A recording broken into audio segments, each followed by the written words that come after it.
ನಮಸ್ಕಾರ. ಮತಾಂತರ ಮಹಾಯುದ್ಧ, ಲವ್ ಜಿಹಾದ್ ಜಟಾಪಟಿ, ಬಿಟ್ಕಾಯಿನ್ ಬ್ರಹ್ಮಾಸ್ತ್ರ, 40% ಕಮಿಷನ್ ವಿರುದ್ಧ ಸಮರ. ಮೂರನೇ ದಿನವೂ ಅಧಿವೇಶನದಲ್ಲಿ ಮಹಾಕಲಿಗಳ ವಾಗ್ಯುದ್ಧ ಹೇಗಿತ್ತು? ಇದೇ ಈ ಹೊತ್ತಿನ ವಿಶೇಷ. ಸದನದಲ್ಲಿ ಕದನ ಕಲಿಗಳು. ನಾನು ಚೈತ್ರ ರಾಜ್.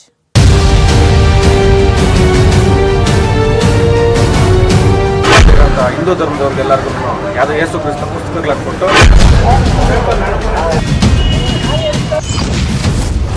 ಮತಾಂತರ ಮಹಾಯುದ್ಧ, ಲವ್ ಜಿಹಾದ್ ಜಟಾಪಟಿ. ಮತಾಂತರ ಮಸೂದೆ ಕಾಯ್ದೆಯನ್ನ ತರಬೇಕು ಅಂತ ಕೇವಲ ರಾಜಕೀಯ ದುರುದ್ದೇಶದಿಂದ ಮಾಡ್ತಾ ಇರ್ತಕ್ಕಂಥ ಸ್ವತಂತ್ರ ನಂತರ ಬಹಳ ದೊಡ್ಡ ಚರ್ಚೆ ಆಗಿದೆ. ಇದೇನು ಇವತ್ತಿಂದ. ಬಿಟ್ಕಾಯಿನ್ ಬ್ರಹ್ಮಾಸ್ತ್ರ, 40% ಕಮಿಷನ್ ವಿರುದ್ಧ ಸಮರ. ಕಾಂಟ್ರಾಕ್ಟರ್ ಅಸೋಸಿಯೇಷನ್ 40% ಲಂಚ ಕೊಡಬೇಕಾಗಿದೆ ಈ ಸರ್ಕಾರದಲ್ಲಿ ಅಂತ ಬರೆದವ್ರೆ. ಬಿಟ್ಕಾಯಿನ್ ಸಮಸ್ಯೆ ಇದೆ. ಒಳಗಡೆನೂ ಫೈಟ್ ಮಾಡ್ತೀವಿ, ಹೊರಗಡೆನೂ ಫೈಟ್ ಮಾಡ್ತೀವಿ. ಮೂರನೇ ದಿನವೂ ಅಧಿವೇಶನದಲ್ಲಿ ಮಹಾಕಲಿಗಳ ವಾಗ್ಯುದ್ಧ ಹೇಗಿತ್ತು? ಕಾನ್ಸ್ಟಿಟ್ಯೂಷನ್ ಏನಿದೆ, ಜ್ಞಾನ ಪರಿಜ್ಞಾನ ಇಲ್ಲದೆ ಮಾತಾಡ್ತಾರೆ ಇವರೆಲ್ಲ. ಅಲ್ರಿ ಅವ್ರ ಅರೆ ವರ್ಗಾವಣೆ ಮಾಡ್ತೀವಿ, ತನಿಖೆ ಮಾಡ್ತೀವಿ ಅಂತ ಹೇಳಿದ್ಮೇಲೆ ಹೇಗೆ ಹೆಲ್ಪ್ಲೆಸ್? ಹೇಳಿದ್ದೆಲ್ಲ ಕೇಳ್ಬೇಕು ನೀವು. ನೀವು ಹೇಳಿದ್ದೆಲ್ಲ ಸರ್ಕಾರ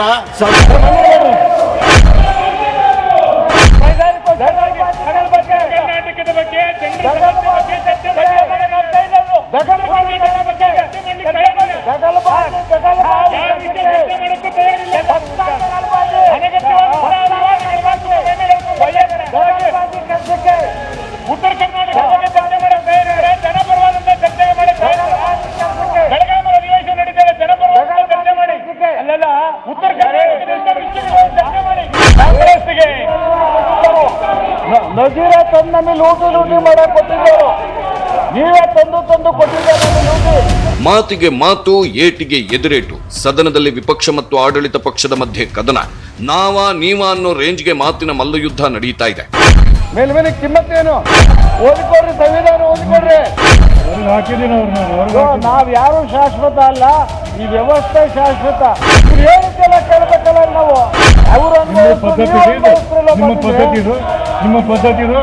ನಿಮ್ಮ ಪದ್ಧತಿಯನ್ನು ಹೇಳಿ ನೋಡಿ. ವಿರೋಧ ಪಕ್ಷದ ನಾಯಕರಾಗಿ ನಿಮ್ಮ ಪದ್ಧತಿ ಹೇಳಿ. ಸದನ ಮುಗಿಯುವವರೆಗೆ, ಇವತ್ತಿನ ಸದನ ಮುಗಿಯುವವರೆಗೆ ತಮ್ಮನ್ನೆಲ್ಲರನ್ನು ಸದನದ ಹೊರಗೆ ಹಾಕಿ ಅಂತ ಹೇಳ್ತೀನಿ. ಮತ್ತೊಂದ್ಸಲ ಹೇಳ್ತೀನಿ, ದಯಮಾಡ್ತಾವೆಲ್ಲ ಹೊರಗೆ ಹೋಗಿ. 10 ನಿಮಿಷ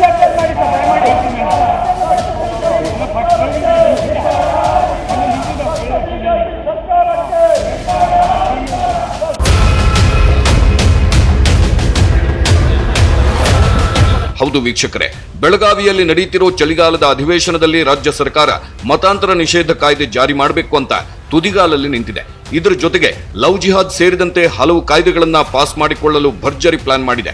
ಆದರೆ ವಿಪಕ್ಷ ನಾಯಕರು ಕಾಯ್ದೆ ಜಾರಿಗೆ ಭಾರಿ ವಿರೋಧ ಮಾಡುತ್ತಿದ್ದಾರೆ.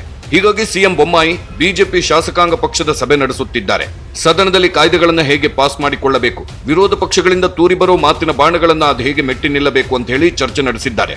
ಅಷ್ಟೇ ಅಲ್ಲ, ಸಚಿವರು ಅವರ ಇಲಾಖೆಗಳ ಬಗ್ಗೆ ಮಾತನಾಡುವಾಗ ಅವರ ಪರ ನಿಲ್ಲಬೇಕು, ಅನುದಾನ, ಅಭಿವೃದ್ಧಿ ಕಾರ್ಯಗಳ ಬಗ್ಗೆ ಹೆಚ್ಚು ಪ್ರಸ್ತಾಪಿಸಬೇಕು ಅನ್ನೋ ಟಿಪ್ಸ್ ನೀಡಿದ್ದಾರೆ ಎನ್ನಲಾಗುತ್ತಿದೆ.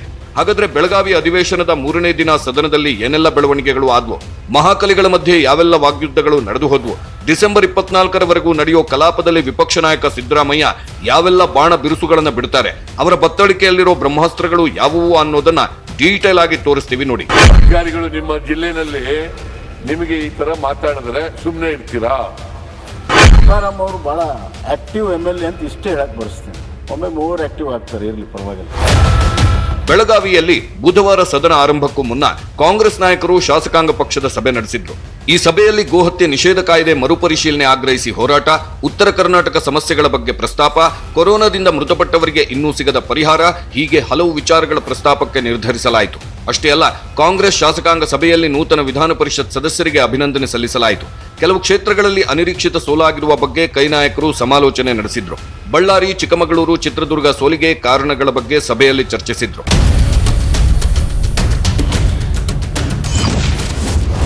ಸದನದಲ್ಲಿ ಹಕ್ಕುಚ್ಯುತಿ ಬಗ್ಗೆ ಗದ್ದಲ. ಸಂಡೂರು ತಹಶೀಲ್ದಾರ್ ಅಮಾನತಿಗೆ ಕಾಂಗ್ರೆಸ್ ಪಟ್ಟು.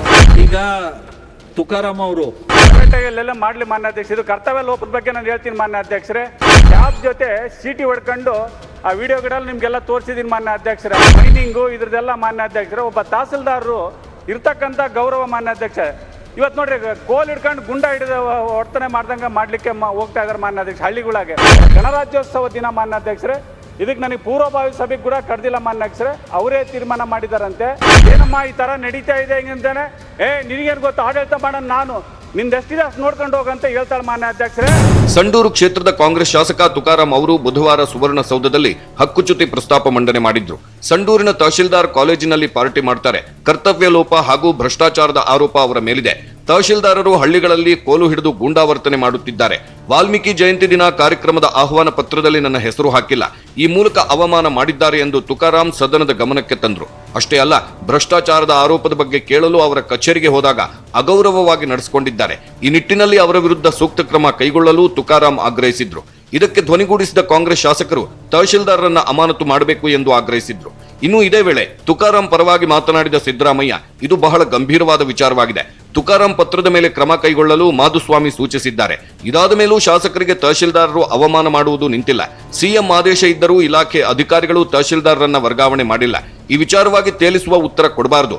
ಅಧಿಕಾರಿಗಳು ನಿಮ್ಮ ಜಿಲ್ಲೆಯಲ್ಲಿ ಹೀಗೆ ಮಾತನಾಡಿದ್ರೆ ಸುಮ್ಮನಿರುತ್ತೀರಾ ಎಂದು ಪ್ರಶ್ನಿಸಿದ್ರು. ಅಧಿಕಾರಿಗಳು ನಿಮ್ಮ ಜಿಲ್ಲೆಯಲ್ಲಿ ನಿಮಗೆ ಈ ತರ ಮಾತಾಡಿದ್ರೆ ಸುಮ್ಮನೆ ಇರ್ತೀರಾ? MLAಗಳು ಅವರು ಫ್ರೀಯಾಗಿ ಕೆಲಸ ಮಾಡಬೇಕು ಬೇಡ? ಇದು ಕರ್ತವ್ಯ, ಅವರ ಹಕ್ಕುಚ್ಯುತಿ ಆಗಲ್ವಾ? ಒಬ್ಬ ತಹಸೀಲ್ದಾರರು MLAಗೆ ಅವ್ರ ಕಚೇರಿಗೆ ಹೋದ್ರೆ ನಿಮ್ಗೇನ್ ಗೊತ್ತಾಗಲ್ಲ, ಹೋಗ್ರಿ ಆಡಳಿತ ನಡೆಸೋದು ನಂಗೆ ಗೊತ್ತಿದೆ ಹೋಗ್ರಿ ಅಂತ ಹೇಳಿದ್ರೆ ಎಷ್ಟು ದೃಢತನ ಇರಬೇಕು? ಅವ್ರನ್ನ ಸರ್ಕಾರಿ ನೌಕರರು ಅಂತ ಕರಿಬೇಕಾ? ಕೂಡ್ಲೆ ನಾನು ಒತ್ತಾಯ ಮಾಡ್ತೀನಿ, ಬಹುಶಃ ಸರ್ಕಾರನು ಕೂಡ ಇದನ್ನ ಪ್ರೆಸ್ಟೀಜ್ ಆಗಿ ತಗೊಳಕ್ ಹೋಗ್ಬಾರ್ದು. ಕೂಡ್ಲೆ ಆ ತಹಸೀಲ್ದಾರ್ನ ಸಸ್ಪೆಂಡ್ ಮಾಡಬೇಕು, ಸಸ್ಪೆಂಡ್ ಮಾಡಿ ಶಿಸ್ತು ಕ್ರಮ ತಗೋಬೇಕು. ಇದಕ್ಕೆ ಉತ್ತರಿಸಿದ ಸಿಎಂ ಬಸವರಾಜ ಬೊಮ್ಮಾಯಿ, ಸರ್ಕಾರ ಈ ವಿಚಾರವನ್ನು ಗಂಭೀರವಾಗಿ ತೆಗೆದುಕೊಳ್ಳುತ್ತೆ, ಕೂಡಲೇ ವರ್ಗಾವಣೆ ಮಾಡಲು ಆದೇಶ ಮಾಡುತ್ತೇನೆ ಹಾಗೂ ತನಿಖೆಗೂ ಸೂಚನೆ ಕೊಡುತ್ತೇನೆ ಎಂದರು. ತುಕಾರಾಂ ಅವರು ಬಹಳ ಆಕ್ಟಿವ್ MLA ಅಂತ ಇಷ್ಟೇ ಹೇಳಕ್ ಬರೆಸ್ತೀನಿ, ಅದಕ್ಕಿಂತ ಹೆಚ್ಚಿಗೆ ಏನು ಹೇಳೋದಿಲ್ಲ. ಒಮ್ಮೆ ಮೂವರು ಆಕ್ಟಿವ್ ಆಗ್ತಾರೆ, ಇರಲಿ ಪರವಾಗಿಲ್ಲ. ಮಾನ್ಯ ಸಭಾಧ್ಯಕ್ಷರೇ, ಈ ಥರದ ಪ್ರಕರಣಗಳು ಅವಾಗವಾಗ ಕೆಲವು ನಡೀತವೆ. ಇಂಡಿವಿಜುವಲ್ ಅಧಿಕಾರಿಗಳು ಈ ಥರ ಒಮ್ಮೊಮ್ಮೆ ತಮ್ಮ ಅಧಿಕಾರದ ಒಂದು ಸೌಜನ್ಯವನ್ನು ಮೀರಿ ನಡ್ಕೊಳ್ಳುವಂಥ ಪ್ರಸಂಗಗಳು ಹಿಂದೂ ಕೂಡ ಬಂದಿದ್ದಾವೆ, ಈ ಸದನ ರೇಸ್ ಆಗಿದೆ. ಇದನ್ನು ಸರ್ಕಾರ ಗಂಭೀರವಾಗಿ ತೆಗೆದುಕೊಳ್ತದೆ, ಯಾವುದೂ ಪ್ರಶ್ನೆ ಇಲ್ಲ. ಇದು ಒಬ್ಬ ಶಾಸಕರ ಪ್ರಶ್ನೆ ಅಲ್ಲ. ಹೀಗಾಗಿ ಈಗಾಗಲೇ ನಾನು ವರ್ಗಾಯಿಸಿ ಅಂತ ಆದೇಶ ಮಾಡಿದ್ದೇನೆ, ಅದನ್ನು ಕೂಡಲೇ ವರ್ಗಾವಣೆ ಮಾಡೋದಕ್ಕೆ ಆದೇಶವನ್ನು ಕೊಡ್ತೀನಿ ಮತ್ತು ತನಿಖೆಯನ್ನು ಕೂಡ ನಾನು ಮಾಡ್ತೀನಿ. ಇದಕ್ಕೆ ಒಪ್ಪದ ವಿಪಕ್ಷ ನಾಯಕರು ವರ್ಗಾವಣೆ ಮಾಡುವುದು ಶಿಕ್ಷೆ ಅಲ್ಲ, ತಹಶೀಲ್ದಾರರನ್ನ ಅಮಾನತು ಮಾಡಬೇಕು ಎಂದು ಪಟ್ಟು ಹಿಡಿದ್ರು. ಈ ವೇಳೆ ಸದನದಲ್ಲಿ ಗದ್ದಲ ಹೆಚ್ಚಾಗಿತ್ತು. ಇದರಿಂದ ಸ್ಪೀಕರ್ ಕಾಗೇರಿ ಅವರು ಕೆಲ ನಿಮಿಷಗಳ ಕಾಲ ಸದನವನ್ನ ಮುಂದೂಡಿದ್ರು. ಇದೇ ವೇಳೆ ವಿಧಾನಸಭೆ ಸ್ಪೀಕರ್ ಕಾಗೇರಿ ಕಚೇರಿಯಲ್ಲಿ ಸಂಧಾನ ಸಭೆ ನಡೆಯಿತು. ಆ ಸಭೆಯಲ್ಲಿ ಸಿಎಂ ಬಸವರಾಜ ಬೊಮ್ಮಾಯಿ, ವಿಪಕ್ಷ ನಾಯಕ ಸಿದ್ದರಾಮಯ್ಯ, ಸಚಿವ ಮಾಧುಸ್ವಾಮಿ, ರಮೇಶ್ ಕುಮಾರ್, ತುಕಾರಾಂ ಸೇರಿದಂತೆ ಪ್ರಮುಖರು ಭಾಗಿಯಾಗಿದ್ರು. ಹೀಗಾಗಿ ಅನಂತರ ಕಲಾಪ ಆರಂಭವಾಗುತ್ತಿದ್ದಂತೆ ಸಂಡೂರು ತಹಶೀಲ್ದಾರ್ ರಶ್ಮಿ ವರ್ಗಾವಣೆ ಜೊತೆಗೆ 1 ತಿಂಗಳೊಳಗೆ ಕ್ರಮ ಕೈಗೊಳ್ಳುವುದಾಗಿ ಮತ್ತು ಕೂಡಲೇ ತನಿಖೆ ನಡೆಸಿ 1 ತಿಂಗಳೊಳಗೆ ಕ್ರಮ ಕೈಗೊಳ್ಳಲು ಸ್ಪೀಕರ್ ಸೂಚಿಸಿದ್ರು. ಹೀಗಾಗಿ ಸ್ಪೀಕರ್ ನಿರ್ಣಯಕ್ಕೆ ಆಡಳಿತ ಹಾಗೂ ವಿಪಕ್ಷ ಸಹಮತ ಸೂಚಿಸಿತು. ಮತಾಂತರ ನಿಷೇಧ ಕಾಯ್ದೆಗೆ ವಿಪಕ್ಷಗಳ ವಿರೋಧ. ಧ್ವನಿ ದೊಡ್ಡದು ಮಾಡಿದ ಕೂಡಲೇ ಸತ್ಯ ಅಸತ್ಯ ಆಗ್ತದ, ಅಸತ್ಯ ಸತ್ಯ ಆಗ್ತದ? ಹೇಗಿದು? ಹೌದು ವೀಕ್ಷಕರೇ, ಮತಾಂತರ ನಿಷೇಧ ಕಾಯ್ದೆ ಜಾರಿ ಆಗಬೇಕು ಅಂತ ಬಿಜೆಪಿ ನಾಯಕರು ಒತ್ತಾಯಿಸುತ್ತಿದ್ರೆ ಮತಾಂತರ ನಿಷೇಧ ಕಾಯ್ದೆ ಅಗತ್ಯ ಏನಿದೆ? ನಾವು ಈ ಕಾಯ್ದೆ ಜಾರಿಗೆ ಬಿಲ್ಕುಲ್ ಒಪ್ಪಲ್ಲ ಅಂತ ಕಾಂಗ್ರೆಸ್ ಹಠಕ್ಕೆ ಬಿದ್ದಿದೆ. ಹೀಗಾಗಿ ಕಳೆದ ಕೆಲ ದಿನಗಳಿಂದ ಆಡಳಿತ ಪಕ್ಷದ ನಾಯಕರು ವರ್ಸಸ್ ಕೈ ನಾಯಕರ ನಡುವೆ ಮಾತಿನ ಜಟಾಪಟಿ ಜೋರಾಗಿ ನಡೆಯುತ್ತಿದೆ. ಬೆಳಗಾವಿ ಅಧಿವೇಶನದಲ್ಲಿ ಬೊಮ್ಮಾಯಿ ನೇತೃತ್ವದ ಸರ್ಕಾರ ಮತಾಂತರ ನಿಷೇಧ ಕಾಯ್ದೆ ಮಂಡಿಸಲು ಮುಂದಾಗಿದೆ. ಆದರೆ ಸರ್ಕಾರದ ಈ ನಿರ್ಧಾರಕ್ಕೆ ಕಾಂಗ್ರೆಸ್ ತೀವ್ರ ವಿರೋಧ ವ್ಯಕ್ತಪಡಿಸಿದೆ. ಈಗಾಗಲೇ ಕೈ ವರ್ಸಸ್ ಕಮಲದ ನಡುವೆ ಮಾತಿನ ಫೈಟ್ಗೆ ವೇದಿಕೆಯಾಗಿರೋ ಮತಾಂತರ ನಿಷೇಧ ಕಾಯ್ದೆ ಮಂಡನೆಯಾದ್ರೆ ಸದನದಲ್ಲಿ ಕೋಲಾಹಲ ಏಳೋದು ಗ್ಯಾರಂಟಿ. ಆದರೆ ಈ ಬಗ್ಗೆ ಬಿಜೆಪಿ ರಾಷ್ಟ್ರೀಯ ಪ್ರಧಾನ ಕಾರ್ಯದರ್ಶಿ ಸಿಟಿ ರವಿ ಪ್ರತಿಕ್ರಿಯಿಸಿದ್ದು ಹೀಗೆ. ಮತಾಂತರ ನಿಷೇಧ ಕಾಯ್ದೆ ಅಲ್ಪಸಂಖ್ಯಾತ ಸಮುದಾಯದ ರಕ್ಷಣೆಗೆ ಬಳಕೆ ಆಗಬೇಕು. ಯಾಕೆಂದರೆ ಮೆಜಾರಿಟಿ ಇರುವಂಥ ಸಮಾಜ ಯಾವುದು? ಹಿಂದೂ ಸಮಾಜ. ಹಿಂದೂ ಸಮಾಜ ಏನಾದರೂ ಅಲ್ಪಸಂಖ್ಯಾತ ಸಮುದಾಯವನ್ನು ಮತಾಂತರ ಮಾಡಲಿಕ್ಕೆ ಹೊರಟ್ರೆ ಪರಿಸ್ಥಿತಿ ಏನಾಗ್ಬೋದು?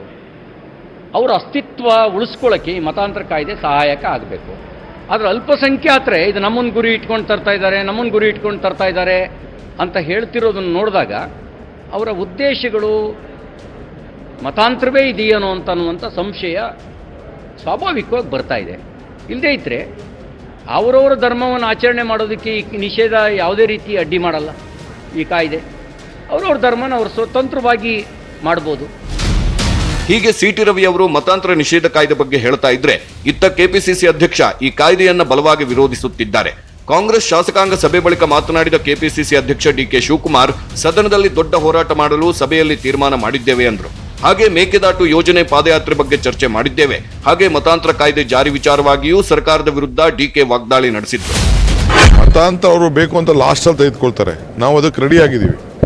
ಅವರು ಈಗ ತಗೊಳ್ಳಲ್ಲ, ಇನ್ನು ಕ್ಯಾಬಿನೆಟ್ ಅಲ್ಲಿ ಅವ್ರು ಪಾಸ್ ಮಾಡಿಲ್ಲ.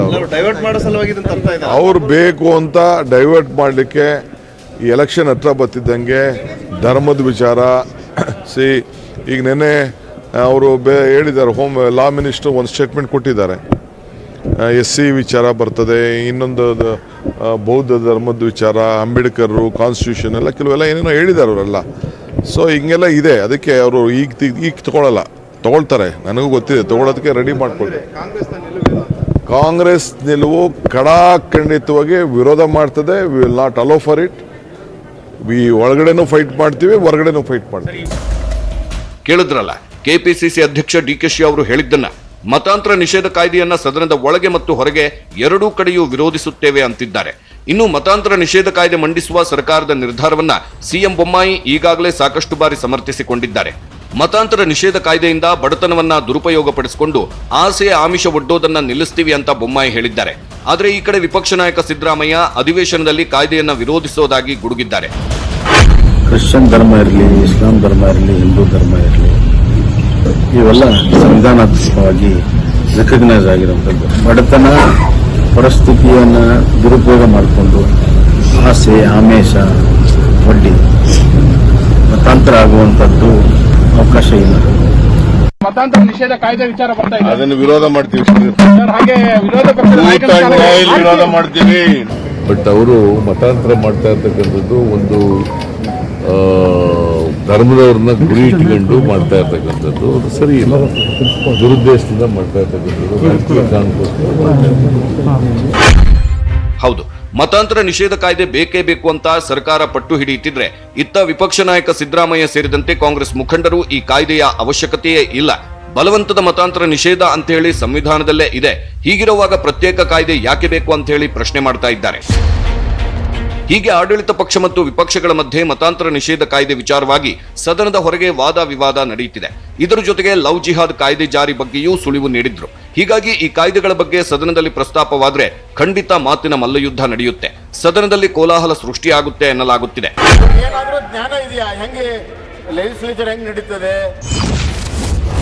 ವಿಧಾನ ಪರಿಷತ್ನಲ್ಲೂ ಬಿಜೆಪಿ ಶಕ್ತಿ ಹೆಚ್ಚಾಗಿದೆ. ವಿಧಾನಸಭೆಯಲ್ಲಿ ಈಗಾಗಲೇ ಬಹುಮತ ಹೊಂದಿರೋ ಬಿಜೆಪಿ ನಾಯಕರಿಗೆ ವಿಧಾನ ಪರಿಷತ್ನಲ್ಲೂ ಈಗ ಶಕ್ತಿ ವೃದ್ಧಿಯಾಗಿದೆ. ಹೀಗಾಗಿ ವಿರೋಧ ಪಕ್ಷಗಳ ವಿರೋಧದ ನಡುವೆಯೂ ಕಾಯ್ದೆಗಳನ್ನು ಪಾಸ್ ಮಾಡಿಕೊಳ್ಳುವ ಸಾಧ್ಯತೆ ಇದೆ ಎನ್ನಲಾಗುತ್ತಿದೆ. 75 ಸದಸ್ಯ ಬಲದ ವಿಧಾನ ಪರಿಷತ್ನಲ್ಲಿ 32 ಸದಸ್ಯ ಬಲ ಹೊಂದಿದ್ದ ಬಿಜೆಪಿ ಜೆಡಿಎಸ್ ಬೆಂಬಲದೊಂದಿಗೆ ಮೈತ್ರಿ ಸಾಧಿಸಿಕೊಂಡು ಉಪಸಭಾಪತಿ ಸ್ಥಾನ ಗಿಟ್ಟಿಸಿಕೊಂಡಿತ್ತು.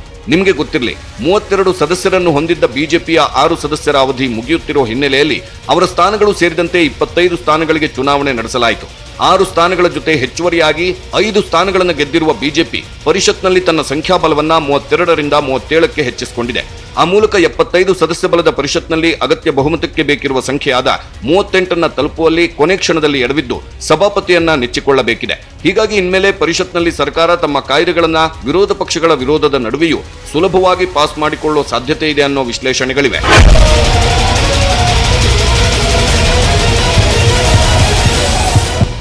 ಹೀಗೆ ವಿಧಾನಸಭೆಯಲ್ಲಿ ಕೂಲಾಗಿ ಕಲಾಪ ನಡೀತಾ ಇದ್ರೆ ಅತ್ತ ವಿಧಾನ ಪರಿಷತ್ನಲ್ಲಿ ಮಾತಿನ ಮಲ್ಲಯುದ್ಧವೇ ನಡೆದು ಹೋಗಿದೆ. ವಿರೋಧ ಪಕ್ಷದ ಸದಸ್ಯರು ಸದನದ ಬಾವಿಗಿಳಿದು ಪ್ರತಿಭಟನೆ ನಡೆಸಿದ್ದಾರೆ. ಅಷ್ಟೇ ಅಲ್ಲ, ವಿರೋಧ ಪಕ್ಷದ 14 ಸದಸ್ಯರನ್ನ ಒಂದು ದಿನದ ಮಟ್ಟಿಗೆ ಅಮಾನತು ಮಾಡಿದ್ದೇಕೆ? ಅಷ್ಟಕ್ಕೂ ಪರಿಷತ್ನಲ್ಲಿ ಕೋಲಾಹಲ ಸೃಷ್ಟಿಯಾಗಿದ್ಯಾಕೆ ಅನ್ನೋದನ್ನ ತೋರಿಸ್ತೀವಿ. ಆದ್ರೆ ಅದಕ್ಕೂ ಮುನ್ನ ಪುಟ್ಟದೊಂದು ಬ್ರೇಕ್.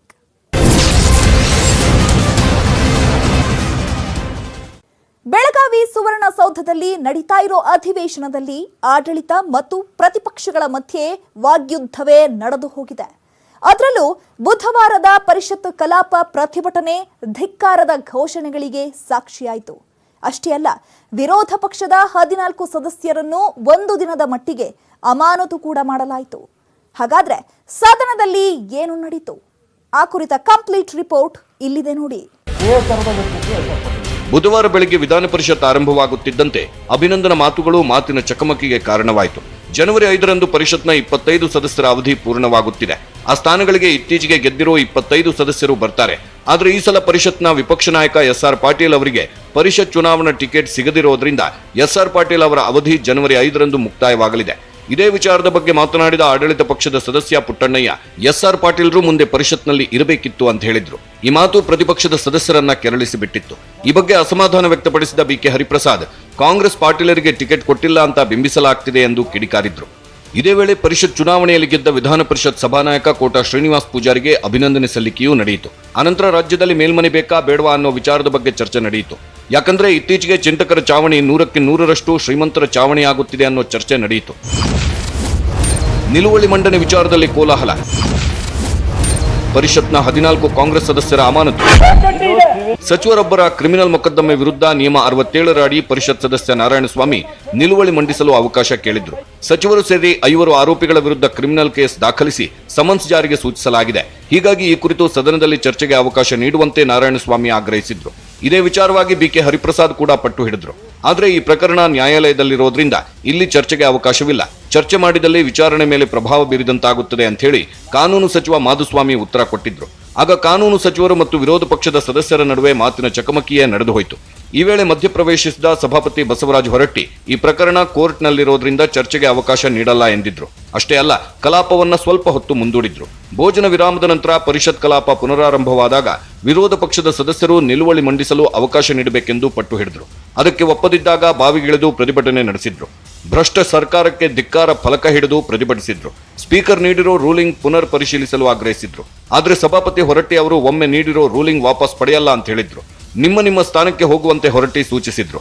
ಆದರೆ ವಿರೋಧ ಪಕ್ಷದ ಸದಸ್ಯರು ಬಾವಿಗಿಳಿದು ಘೋಷಣೆ ಕೂಗಿ ಪ್ರತಿಭಟಿಸುತ್ತಿದ್ದುದರಿಂದ ವಿರೋಧ ಪಕ್ಷದ ನಾಯಕ SR Patil, BK Hariprasad, CM Ibrahim, M Narayanaswamy, RB Timmapura, Nazeer Ahmed, UB Venkatesh, Arvind Arali ಸೇರಿ 14 ಸದಸ್ಯರನ್ನ ಒಂದು ದಿನದ ಮಟ್ಟಿಗೆ ಸಭಾಪತಿಗಳು ಅಮಾನತು ಮಾಡಿದ್ರು. ಆದ್ರೆ ಅಮಾನತು ಮಾಡಿದ್ರು ಕ್ಯಾರೆ ಎನ್ನದೆ ಕಾಂಗ್ರೆಸ್ ಸದಸ್ಯರು ಪ್ರತಿಭಟನೆ ನಡೆಸಿದ್ರು. ಎಷ್ಟೇ ಮನವಿ ಮಾಡಿದ್ರು ಬಗ್ಗದೇ ಇದ್ದಾಗ ಸಭಾಪತಿಗಳು ಪರಿಷತ್ ಒಳಗೆ ಮಾರ್ಷಲ್ಗಳನ್ನ ಕರೆದ್ರು. ಈ ವೇಳೆ ಮತ್ತಷ್ಟು ಕೋಲಾಹಲವೇ ಸೃಷ್ಟಿಯಾಯಿತು. ಸದಸ್ಯರ ವರ್ತನೆಗೆ ಬೇಸತ್ತು ಬಸವರಾಜ ಹೊರಟ್ಟಿ ಸ್ಪೀಕರ್ ಸ್ಥಾನದಿಂದ ಎದ್ದು ಹೋದ್ರು. ಆಗ ಸ್ಪೀಕರ್ ಸ್ಥಾನ ಅಲಂಕರಿಸಿದ ತೇಜಸ್ವಿನಿ ಗೌಡ ಅವರು ಪೀಠದ ಗೌರವ ಕಾಪಾಡುವಂತೆ ಸಲಹೆ ಕೊಟ್ಟರು. ಆದರೂ ಪರಿಸ್ಥಿತಿ ನಿಯಂತ್ರಣಕ್ಕೆ ಬಾರದಿದ್ದಾಗ ಸದನವನ್ನ ಗುರುವಾರ ಬೆಳಿಗ್ಗೆ 11 ಗಂಟೆಗೆ ಮುಂದೂಡಿದ್ರು. ನಾಳೆ 11 ಗಂಟೆಗೆ ಮುಂದೂಡಲಾಗಿದೆ. ನೋಡಿದ್ರಲ್ಲ ಸದನದಲ್ಲಿ ಕದನ ಹೇಗಿದೆ ಅನ್ನೋದನ್ನ. ಆದ್ರೆ ಇದು ಇಷ್ಟಕ್ಕೆ ನಿಂತಿಲ್ಲ. ಡಿಸೆಂಬರ್ 24ರವರೆಗೂ ಮುಂದುವರಿಯಲಿದೆ. ಹೀಗಾಗಿ ಮುಂದಿನ ದಿನಗಳಲ್ಲಿ ಇನ್ನೂ ಅದ್ಯಾವ್ಯಾವ ವಿಚಾರಗಳು ಸದ್ದು ಮಾಡ್ತವೆ ಅನ್ನೋದನ್ನ ಕಾದು ನೋಡಬೇಕಾಗಿದೆ. ಇದಾಗಿತ್ತು ಈ ಹೊತ್ತಿನ ವಿಶೇಷ. ನೋಡ್ತಾ ಇರಿ News 18 ಕನ್ನಡ. ಜಾಲ ನಮ್ಮದು, ಬಲ ನಿಮ್ಮದು.